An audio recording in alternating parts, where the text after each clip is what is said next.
Now, with profound respect and humility, I now very humbly request the Honorable President of India, Srimati Draupadi Murmuji, to deliver her esteemed address and share her inspiring thoughts with us.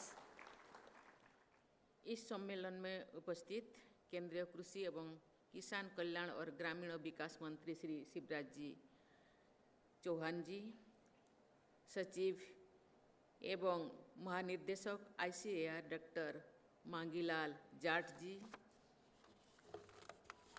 पौधा किस्म और कृषक अधिकार संरक्षण प्राधिकरण के अध्यक्ष doctor Trilochan Mohapatra ji, trust of advancement of agriculture sciences के अध्यक्ष Shri RS Paroda ji, former secretary government of India miss Renu Swarup ji, founder and chair of connect for impact advisory group doctor Agnes Kalibata ji, participants from different countries assembled here, देवियों और स्वजन, सभी को नमस्कार।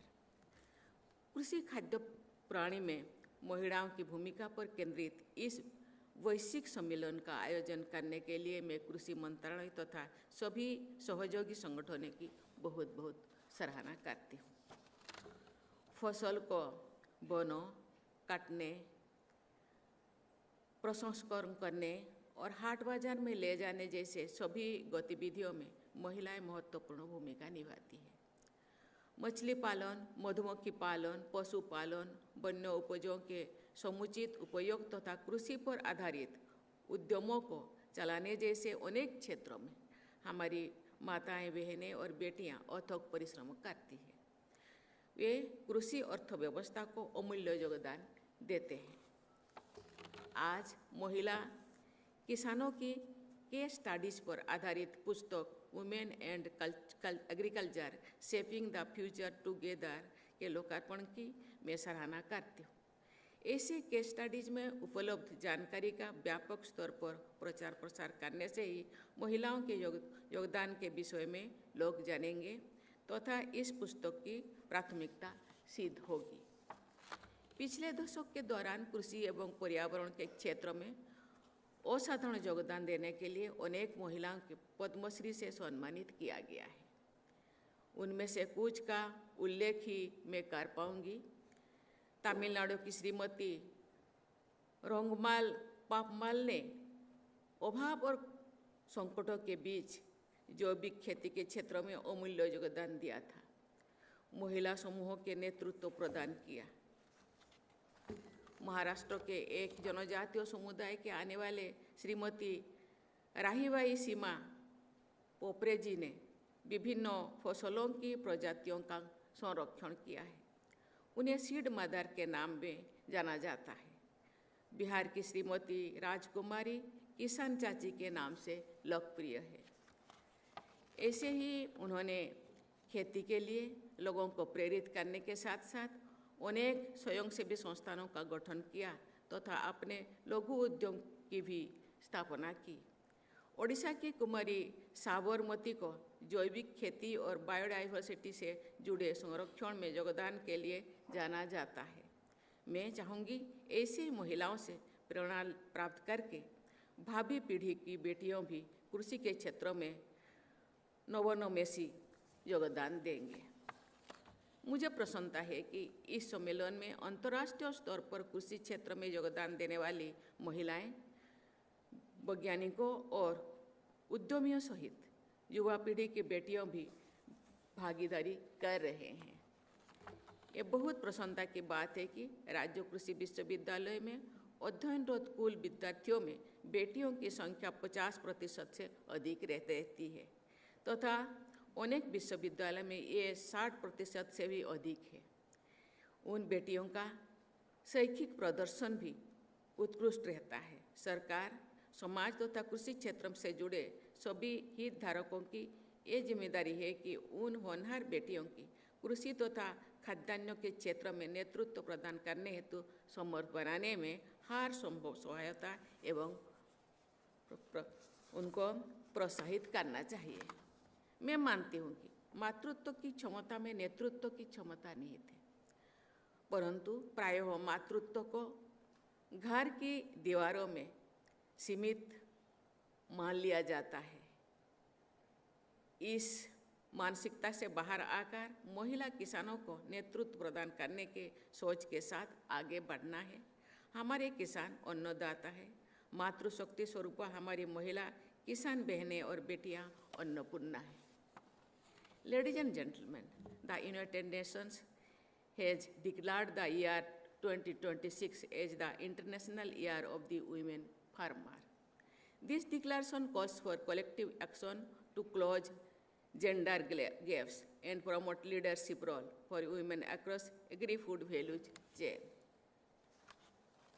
It is important to encourage leadership among women who are engaged in agriculture, especially agri-food systems. India has chosen the strategy of women-led development. Women in agriculture sector should get a greater role in policy formulation, decision-making, and leadership positions.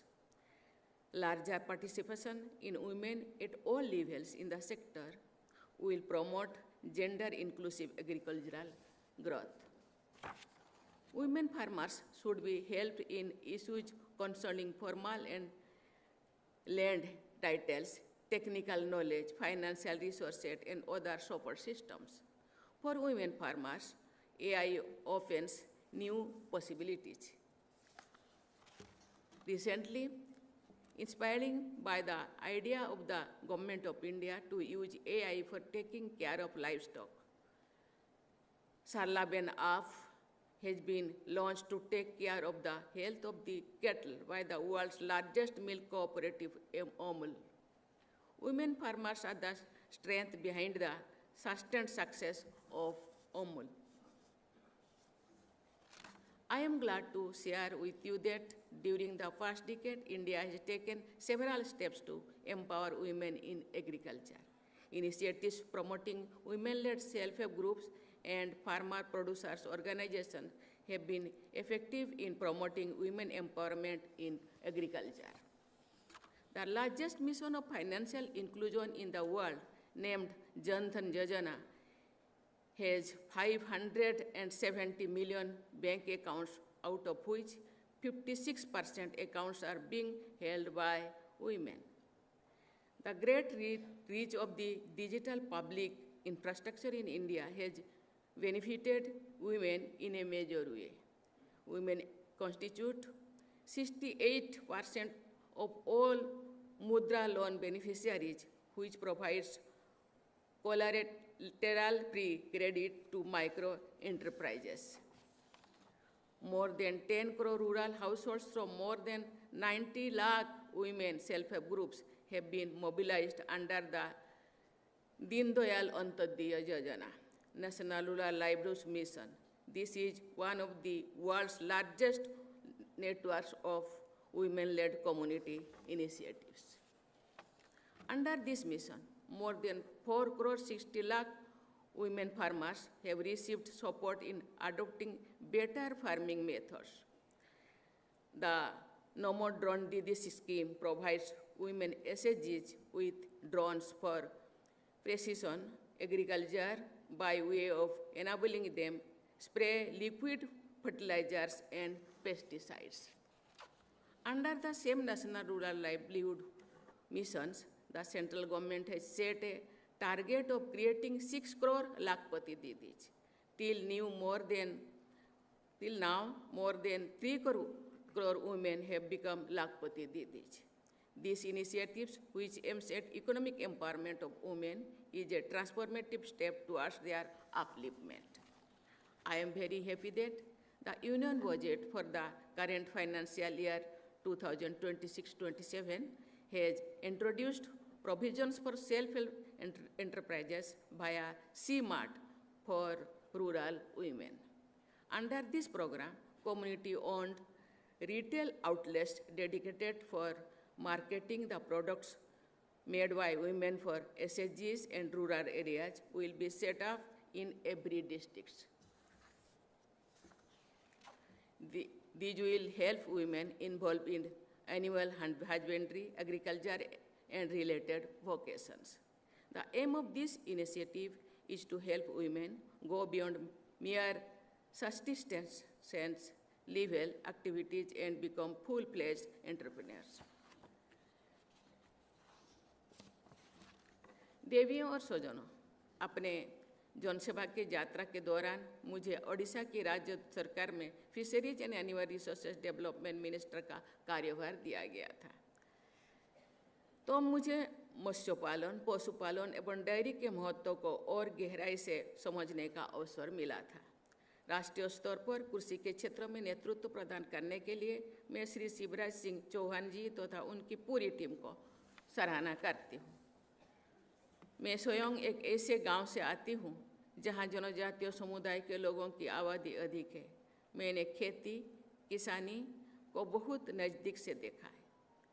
मैंने देखा है कि जनजातीय समुदाय के लोग सहज ही natural farming, organic agriculture, जन संरक्षण तथा जीव जंतुओं की सुरक्षा को महत्व देते हैं। इन्हीं पद्धतियों को आप क्लाइमेट रेजिलिएंट एग्रीकल्चर के रूप में विश्व समुदाय द्वारा प्रोत्साहित प्रदान किया जा रहा है। Ladies and gentlemen, I am sure that the participants in this global conference will find pathways for driving progress and attaining new heights. There is global consensus on giving equal importance to people, planet, prosperity, peace, and partnerships. I will appeal to all the stakeholders that on the dimension of people, gender should be given special priority in thoughts and action.